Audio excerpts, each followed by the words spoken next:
BRS నాయకుడు మాజీ మంత్రి జగదీష్ రెడ్డి ముఖ్యమంత్రి రేవంత్ రెడ్డి వ్యవహారంలో విరుచుకుపడ్డారు. రైతు బంధు విషయంలో మరోసారి మోసం చేసేందుకు సిద్ధంగా ఉన్నారంటూ ఆరోపించారు. తెలంగాణ భవన్ లో ఏర్పాటు చేసిన మీడియా సమావేశంలో ఆయన మాట్లాడారు. వానాకాలం రైతు బంధు వేస్తామని కొత్త డ్రామా మొదలు పెట్టారంటూ విమర్శించారు. యాసంగి మీ తాత ఇస్తాడా అంటూ చురకలంటించారు. బీఆర్ఎస్ నాయకుడు మాజీ మంత్రి జగదీష్ రెడ్డి ముఖ్యమంత్రి రేవంత్ రెడ్డి వ్యవహారంపై విరుచుకుపడ్డారు. రైతు బంధు విషయంలో మరోసారి మోసం చేసేందుకు సిద్ధంగా ఉన్నారంటూ ఆరోపించారు.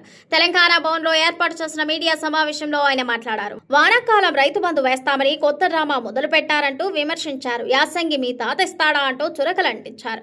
కేసీఆర్ హయాంలో ఇచ్చిన రైతు బంధును చక్కగా ఇచ్చిన కూడా 30,000 కోట్లు ఇంకా తెలంగాణ రైతులకి బాకీ ఉన్నామని విమర్శించారు. తెలంగాణ రైతులు రేవంత్ రెడ్డి మోసాలను గమనించాలని కోరారు. రాష్ట్రంలో ప్రస్తుతం కొనసాగుతున్న సర్ కార్యక్రమం ముగిసిన తర్వాత ఎన్నికలకు వెళ్లనున్న దృష్ట్యా వానాకాలం రైతు బంధు వేస్తామని నాటకాలు ఆడుతున్నారని, వానాకాలం యాసంగి కాలం ఇవ్వాల్సిన బాకీలని ఇవ్వాల్సిందేనంటూ డిమాండ్ చేశారు.